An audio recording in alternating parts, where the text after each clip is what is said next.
સ્વાધ્યાય 7.2 નો દાખલા નંબર 9 માં આપણને એવો આપેલો છે કે a -2 અને 2 છે જો -2 અને 2 -2 છે રેડી છે અને b 2 અને 8 ને જોડતા રેખાખંડનું 4 સમાન ભાગમાં વિભાજન કરતા બિંદુના યામ. તો આની પહેલા આવો એક દાખલો સ્વાધ્યાય 7.2 નો દાખલા નંબર બીજો આપણને આપેલો હતો. એમાં એવું લખેલું હતું કે દ્વિભાગ બિંદુ કેવા હતા દ્વિભાગ બિંદુ ને અહીંયા આપણે કેટલા ભાગ ગોઠવવાના છે ભાઈ 4 ભાગ. કેટલા 4 ભાગ. તો ચલો કઈ વાંધો નહીં ગમે એટલા ભાગ હોય તો એ પણ વાત કરેલી હતી. માની લ્યો કે આ a છે અને આને b છે. માની લ્યો ફોર એક્ઝામ્પલ આપણને રકમ આ જ રાખી બરાબર, પરંતુ પરીક્ષામાં ફેરવી ચેન્જ કરી અને પૂછીને આપણે કે 3 ભાગમાં વિભાજન કરો. તો આપણે વાત કરીએ કે ભાઈ 3 ભાગ એટલે કેટલા બે બિંદુ તો કેટલા વત્તા બિંદુ કરી દેવાના 2 બિંદુ કરી દો. તો આ પહેલો ભાગ થઈ ગયો, આ બીજો ભાગ થઈ ગયો અને આ ત્રીજો ભાગ થઈ ગયો. પરંતુ અહીંયા આપણને 4 ભાગ કીધા છે. તો ચલો 4 ભાગના યામ ગોઠવીએ. આ a આપ્યા છે અને આ b આપ્યા છે. ચલો 4 ભાગ એટલે આ કેટલા ભાગ થયા 2, આ ત્રીજો, આ ચોથું, મતલબ કે થઈ ગયા 4 ભાગ. મતલબ આની વચ્ચે કેટલા બિંદુ આવી જાય 3 બિંદુ આવે. માની લો કે 7 ભાગ આપણને પૂછે તો આ બે બિંદુની વચ્ચે કેટલા આપણે બિંદુ કરી નાખવાના બીજા 6 ટકા કરી નાખવાના. મતલબ તો આપણને મળી જશે. હવે a ના યામ મને આપ્યા છે કેટલા આપ્યા -2 અને 2 અને b ના યામ મને 2 અને 8 આપ્યા. હવે સરળતા ખાતર આપણે આ બિંદુના નામ આપી દઈએ. આને હું b આપી દઉં, આને q આપી દઉં અને આ r. તો અહીંયા આપણને 4 ભાગ પૂછે ને તો એ સરળ દ્વિભાગ કરતા 4 સમાન ભાગમાં વિભાજન કરવાનો જે પ્રશ્ન હશે ને એ સરળ. શા માટે આપણને આમાં સરળ લાગે? તો કે તમે જોઈ શકો કે જો આ a અને b ની વચ્ચે કયું બિંદુ આવેલું છે? q બિંદુ આવેલું છે. કયું આવેલું છે? તો આપણે સૂત્ર મેળવીશું કે ભાઈ q ના મધ્ય બિંદુના યામ. તો તમને કોના યામ મળી જશે? q ના મળી જાય. ચલો હવે q ના યામ માની લો મળી ગયા બરાબર. તો જો આ p છે p એ કયા બે બિંદુની વચ્ચે આવેલું હશે? તો કે a અને q ની વચ્ચે આવેલું છે. તો p ના મધ્ય બિંદુના યામમાં તમને મળી જશે. હવે એ જ રીતે આ r છે એ કયા બે બિંદુની વચ્ચે આવેલું છે? q અને b ની વચ્ચે આવેલું છે. મતલબ આવી રીતના 3 વખત મધ્ય બિંદુના યામનું સૂત્ર કરી અને આપણે છે ગણતરી કરવાની છે. તો સૌપ્રથમ આપણે લખીએ કે જો બિંદુ q એ કોનું મધ્ય બિંદુ હોવાથી? AB નું મધ્ય બિંદુ હોવાથી ચલો q ના મધ્ય બિંદુના યામ, q ના મધ્ય બિંદુના યામનું સૂત્ર શું થશે? આને હું x1 આપી દઉં, આને y1, આને x2, આને y2 નામ આપી દે.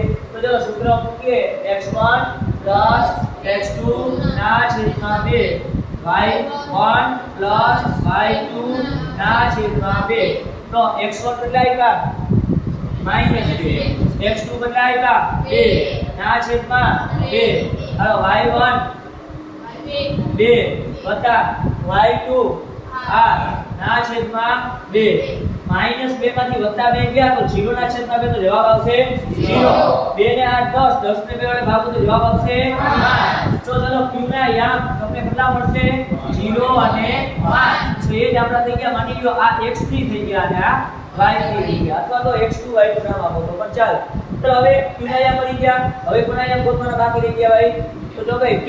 તો જો બિંદુ p છે એ કોની વચ્ચે આવેલું છે? a અને q ની વચ્ચે. ચલો લખીએ બિંદુ p એ a અને q નો અથવા રેખાખંડ a અને q નો મધ્ય બિંદુ હોવાથી p ના યામ સૂત્ર શું થાય? p ના યામ સૂત્ર મારે મૂકવું હોય તો કઈ રીતના મૂકી શકીશ? તો બોલો જોઈએ.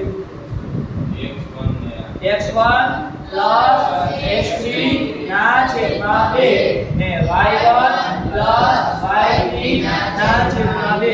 ચલો x1 કેટલા આવ્યા આપણને? -2 વત્તા ના વત્તા x3 કેટલા આવ્યા? 0 ના છેદમાં 2. હાલો y1 કેટલા આવ્યા? 2 y3 કેટલા આવ્યા? 5 ના છેદમાં 2. તો -2 વત્તા 0 એટલે -2. -2 ને 2 વડે ભાગો તો જવાબ આવશે -1. 2 + 5 તો 7 તો જવાબ આવશે 7/2. તો ચલો આ કોના પડી ગયા મને p ના -1 અને 7/2. ચલો હવે કોના પડી ગયા છે r ના. તો r છે r એ કોની વચ્ચે આવ્યું છે q અને p નું મધ્ય બિંદુ હોવાથી આ દાખલો ભાઈ 3 માર્કમાં પૂછાય. તો r ના વ્યામ બરાબર શું થશે સૂત્ર બોલો જોઈએ x3 x2 ના છેદમાં 2 y3 y2 ના છેદમાં 2. હવે x3 કેટલા આપ્યા 0 x2 કેટલા આપ્યા 2 ના છેદમાં 2 હવે y3 y2 ના છેદમાં 2 0 વત્તા 2 તો 2 ને 2 વડે ભાગો તો 1 અને 8 ને 5 13 ના છેદમાં 2. તો આ મળી ગયા આપણને r ના વ્યામ. બરાબર. આ દાખલો પણ મોસ્ટ ટાઈમની છે 3 માર્કમાં પૂછાય છે એવો દાખલો છે અને સરળ દાખલો છે.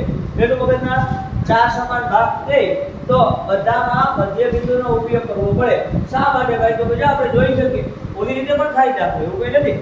તો માની લો તમારે બિંદુ p ના યામ ગોતવા હોય તો આ બાજુ એક ભાગ થાય અને આ બાજુ 1 2 અને 3 ભાગ થાય.